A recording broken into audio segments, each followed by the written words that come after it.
கர்த்தரும் இரட்சகருமாகிய இயேசு கிறிஸ்துவின் இனிதான நாமத்தினால Jesus Christ miracle ministry YouTube channel பார்க்குற அனைத்து உள்ளங்களுக்கு நண்பின் வாழ்த்துக்களை தெரிவித்துக் கொள்கிறேன். இயேசுதரும் இனிய குடும்ப வாழ்வுங்கிற தலைப்பில் என்ன கொண்டு பரிசுத்த ஆவியான தப்பன் உங்களோட பேசுகிறாங்க. அந்த வார்த்தைக்கு நீங்கள் செவி கொடுங்க. அந்த வார்த்தையின்படி உங்களை வாழ அர்ப்பணிக்கும் போது கர்த்தர் தம்மை உங்களையும் உங்கள் குடும்பத்தையும் மகிழ்ச்சியின் குடும்பம் அப்போ இன்பத்தின் குடும்பம் தேவனாகிய கர்த்தர் கட்டாயமாக வாழ வைப்பாங்க. இனிமேல் நம்ம பார்க்கக்கூடிய எபிசோடு பார்த்தீங்கன்னா சந்தோஷத்தை குறித்து பார்க்க போகிறோம். இன்றைக்கும் சந்தோஷத்தை குறித்து ஒரு செய்தி பார்ப்போம். பிலிப்பியர் 4:4 கர்த்தருக்குள் எப்பொழுதும் சந்தோஷமாயிருங்கள், சந்தோஷமாயிருங்கள் என்று மறுபடியும் சொல்கிறேன். அப்போ பவுல் என்ன சொல்கிறாருன்னா, இப்போ இந்த வசனத்தின் மூலிமா என்ன கொண்டு பரிசுத்தாவின் உங்களோட பேசுகிறாங்க. உங்களுடைய கர்த்தருக்குள்ள சந்தோஷமா இருங்க, மறுபடியும் சொல்கிறேன் கர்த்தருக்குள்ள சந்தோஷமா இருங்கன்னு வேத வசனம் சொல்லுது. அப்போ பார்த்தீங்கன்னா நீங்கள் உங்களுக்கு பாடு, இந்த வீடியோ பார்த்துட்டு இருக்க சகோதர சகோதரிகளுக்கு பாடு, ஓத்திரம், நிந்த, வியாதி இதெல்லாம் இருக்க தான் செய்யும். இது மாறாதது. ஏதாவது ஒன்று போனால் ஒன்று இருந்துக்கிட்டே தான் இருக்கும். மனுஷனுக்கு ஏதாவது ஒன்று வந்துக்கிட்டே தான் இருக்கும். ஆனாலும் படைச்ச தெய்வம் உங்களுக்குள்ளே இருக்காரு. இந்த வீடியோ பார்த்துட்டு இருக்க சகோதர சகோதரிகள் எப்படின்னா, ஏசு கிறிஸ்து என் சரீரத்தில் ஆலயமாக இருக்காரு, அதை நினச்சி நான் அவருக்குள்ளே எப்பொழுதும் சந்தோஷமாக இருப்பேன் அப்படிங்கிற நீங்கள் என்ன செய்யணும், ஒரு உறுதிமொழி எடுக்கணும். அப்படிங்கிற ஒரு கான்ஃபிடென்ட் உங்களுக்குள்ளே வரணும். அதை விட்டுட்டு உங்களுக்கு பாடு, ஓத்திரம், நிந்த, வியாதியை நீங்கள் பெருசாக நினச்சிங்கன்னா எப்போதும் நீங்கள் சந்தோஷமாக இருக்க முடியாது. ஏன்னா சந்தோஷமான மனநிலையில் இருந்தால் தான் நீங்கள் உங்கள் பிரச்சனையை, உங்கள் பாடை, உங்கள் ஓத்திரத்தை, செய்வன் ஆவியை, உங்கள் வியாதியை நீங்கள் என்ன செய்வீங்க. கண்டிப்பாக உங்களுக்கு ஆண்டவர் உங்களை என்ன செய்வார், அதுக்குள்ளே மேற்கொள்ள செஞ்சு அது ஒரு விடுதலை கொடுப்பாரு. அப்போ சந்தோஷமா இருக்கிறதுக்கு தான் நீங்க அழைக்கப்பட்டிருக்கீங்க. ஏன்னா இப்போ ஒரு ரோட்ல பைத்தியம் பிடிச்சு அழைத்தோன்னு பாருங்க, அவங்களுக்கு என்ன சந்தோஷம் என்னன்னு தெரியாது. அவங்களுக்குள்ளே ஒரு வட்டம் போட்டு என்னமோ மாதிரி வாழ்ந்துட்டு இருப்பாங்க. அப்ப அவங்க வேற, அவங்க மனநல பாதிக்கப்பட்டவங்க. அப்போ அவங்களுக்குள்ள வேற. அப்போ நமக்கும் ஏதோ ஒரு பாடு, ஓத்திரம், நிந்த இருக்குன்னா நம்ம என்ன செய்யணும், உலகத்தை படைச்ச ஆண்டவர் நமக்குள்ள இருக்காரு, அவரோட வார்த்தை நமக்குள்ள இருக்கு, அவரு எனக்குள்ள இருக்கிறதுனால நான் உலகத்துல இருக்கக்கூடிய பாடு, ஓத்திரம், நிந்தைய, உலக பிரகாரமான வரக்கூடிய வியாதியை நான் பெருசா நினைக்க மாட்டேன். எனக்குள்ள இருக்க கர்த்தரா இயேசு கிறிஸ்துவை நான் பெருசா நினைப்பேன். அவரே எனக்குள்ள வாசம் பண்றாரு. மனுஷனுக்குள்ள ஆண்டவராய் இயேசு கிறிஸ்து வாசம் பண்றாரு. அப்போ அது எவ்வளவு பெரிய சந்தோஷம், அது எவ்வளவு பெரிய பாக்கியம் அது நமக்கு கொடுத்திருக்காரு. நீங்க ஒவ்வொருத்தரும் நினைச்சணும் சந்தோஷப்பட்டு அதை மேன்மை பாராட்டணும். அதான் பவுல் என்ன சொல்றாரு, மறுபடியும் நீங்க சந்தோஷமா இருங்காரு. அப்போ 2 தடவை ஒரு காரியத்தை சொல்றாரு. அப்போ என்ன இது வந்தாலும், என்ன நிந்த, எந்த பிரச்சனை பாடு வந்தாலும் நீங்க நினைச்சீங்க கர்த்தருக்குள்ள சந்தோஷமா இருங்க. அந்த சந்தோஷத்தை மட்டும் என்ன செஞ்சுறாங்க, விட்டுறாதீங்க. இப்போ நான் இன்னொரு டிப்ஸ் கூட உங்களுக்கு சொல்கிறேன். நீங்கள் ஏதாவது ஒரு சில காரியத்தை குறித்து, குடும்பத்தில் சூழ்நிலையோ, பாடோ, ஓத்திரத்தையோ, ஏதோ யாருக்கோ ஒரு வியாதியோ ஏதோ குறித்து நீங்கள் அதை நீங்கள் அழுத்த எடுத்தீங்கன்னா உங்களால் ஃப்ரீயாக ஜெபிக்க முடியாது. உங்களால் ஃப்ரீயாக மற்ற எல்லா வேலைகளும் பார்க்க முடியாது. ஏன்னா அந்த அழுத்தமான விஷயந்தான் உங்கள் இருதயத்தில் என்ன செய்யும், அடிக்கடி உங்களை தொல்லைப்படுத்திக்கிட்டு இருக்கும். உங்களை என்ன செய்யும், ஒரு மாதிரி டிஸ்டர்பன்ஸ் பண்ணும். காரணம் ஏன்னா உங்களுக்குள்ள அந்த இருதயத்தில் அந்த கரப்ஷன் வந்துடும். அதே இது நீங்கள் எந்த பாடு, இந்த ஓத்திரம், வியாதி வந்தாலும் ஆண்டவர் எனக்குள்ள இருக்காரு, எனக்குள்ள வாசம் பண்றாரு, இதுலேருந்து விடுதலை கொடுப்பாரு, இதில் மாற்றத்தை கொடுப்பாரு, நான் சந்தோஷமா தான் இருப்பேன், நான் சந்தோஷமா இருக்க அழைக்கப்பட்டவள் அப்படிங்கிற ஒரு உறுதியை உங்களுக்குள்ள எடுத்து பாருங்க. உங்களுக்கு மழை போல வரக்கூடிய பிரச்சனை கூட என்ன பனி போல கரைஞ்சு போயிருங்க. அதனால நீங்க சந்தோஷமா இருக்கத்தான் அழைக்கப்பட்டிருக்கீங்க. இதுதான் மாறாத உண்மை.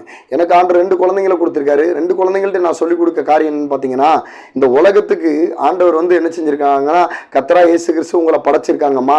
ஆனா எதுக்கு படைச்சிருக்காங்கன்னா, நீங்க இந்த உலகத்துல சந்தோஷமா இருந்து, ஏன்னா பழைய ஏற்பாடுல அதான் சொல்லப்பட்டிருக்கு. அதனாலதான் ஆண்டவர் என்ன செஞ்சாரு, ஆதாம் ஏவாளையும் எல்லாத்தையும் அவங்களுக்கு தேவையானதில் சிருஷ்டிச்சுட்டு தான் அதுக்கப்புறம் தான் மனுஷன் என்ன செஞ்சாரு, உருவாக்குனாரு. மண்ணுல ஆண்டவர் கர்த்தர் தன்னுடைய சுவாசத்தை கொடுத்து என்ன செஞ்சாரு, மனுஷனை உருவாக்குனாரு. அப்போ ஒரு மண்ணு தான் மனுஷன். அப்போ அது சந்தோஷமா இருக்கத்தான் தன்னை மாதிரி என்ன செய்து ஒரு ரூபத்தை ஆண்டவர், தன்னை மாதிரியே மனுஷன் மாதிரியே ஒரு ரூபத்தை, அவரை மாதிரியே ஒரு ரூபத்தை படைச்சி அவருக்கு ஆண்டவர் என்ன செஞ்சார், அந்த மண்ணுக்கு அவருடைய சுவாசத்தை கொடுத்தாரு. அப்போ நம்ம என்ன செஞ்சிருக்கோம் பார்த்தீங்கன்னா, அப்போ ஆண்டவர் என்ன செய்ய, சந்தோஷமா இருந்த ஆண்டு அணுவீங்க அப்படின்னா ஆதாம் ஏவாளையும் அந்த ஏதேன் தோட்டத்தில் இன்பத்தின் வீட்டில் என்ன செஞ்சாரு, இன்பம், அது ஏதேனா இன்பம், அந்த இன்பத்தின் வீட்டில் நீங்கள் சந்தோஷமா ஆண்டு அணுவிச்சு சந்தோஷமா மகிழ்ச்சியா இருங்கன்னு தான் என்ன செஞ்சாரு, ஆண்டவர் மனுஷனை படைச்சாரு. இதுதாங்க ஆண்டவர் மனுஷனை படைச்ச நோக்கம். மற்ற வேற எதுவுமே நோக்கம் கிடையாது. ஆனால் நம்ம என்ன செஞ்சுட்டு இருக்கோம், சந்தோஷத்தை விட்டுட்டு வேற எதுலாமோ தலை மேலே தூக்கி போட்டுட்டு என்ன செய்யறோம், வருத்தத்தையும் வேதனையும் அனுபவிச்சுட்டு இருக்கோம். அதான் என் பாப்பாட்ட 2 பாப்பாட்டையும் நான் சொல்லியிருக்கேன், உலகத்துக்கு இங்கே வந்ததில் உனக்கு அப்பா அம்மாவாக கொடுத்துருக்காங்கம்மா, சொந்த பந்தங்களாக கொடுத்துருக்காங்க. மற்றபடி உனக்கு நிரந்தர தகப்பன் கர்த்தரா இயேசு கிறிஸ்து தான். அவர் பரலோகத்தில் இருக்காரு. அவர் என்ன செஞ்சிருக்காரு, இந்த அம்மா அப்பா அந்த குடும்பத்தின் மத்தியில், நீ பார்க்குற மக்கள் மத்தியில் நீ சந்தோஷமாக இருந்துட்டு வா, சந்தோஷமாக மன மகிழ்ச்சியாக ஆனந்தமாக ஆடல் பாடல் சந்தோஷமாக இரு, சந்தோஷத்தை முக்கியத்துவப்படுத்து, அதுக்கப்புறம் ஆண்டவர் சித்தத்தின்படி அழைச்சிக்கிடுவாரு. அதுதான் இந்த உலகத்துக்கு வந்த நோக்கம். உலகத்தில் ஆண்டவர் உன்னை படைச்ச நோக்கம், திட்டம். இருக்கணும் அப்படிங்கிறத என்னுடைய 2 பிள்ளைங்களுக்கும் நான் என்ன செஞ்சுருக்கேன், சொல்லி கொடுத்துருக்கேன். அதனால் நீங்கள் இதை ஒவ்வொருத்தரும் என்ன செய்யுங்க, இதுக்கு ரொம்ப முக்கியத்துவம் கொடுத்துங்க, முக்கியத்துவம் படுத்துங்க. அப்போ நீங்கள் சந்தோஷமாக இருக்கணும். நம்ம அதுக்கு என்ன பண்ணணும் அப்படின்னு நினச்சின்னு ஆண்டவருடைய வார்த்தையை, இயேசு கிறிஸ்து சொன்ன வார்த்தையை அதிகமாக தியானிங்க. அந்த வார்த்தையை அதிகமாக என்ன செய்யுங்க, படிங்க. அதுக்கப்புறம் ஆண்டவர் பழைய ஏற்பாட்டிலையும் அந்த மனுஷன் ஆண்டவர் உண்டாக்குனதில் அந்த அதிகமாக 1லேருந்து கிட்டத்தட்ட ஒரு 10 அதிகாரம் வரைக்கும் படித்து பாருங்க.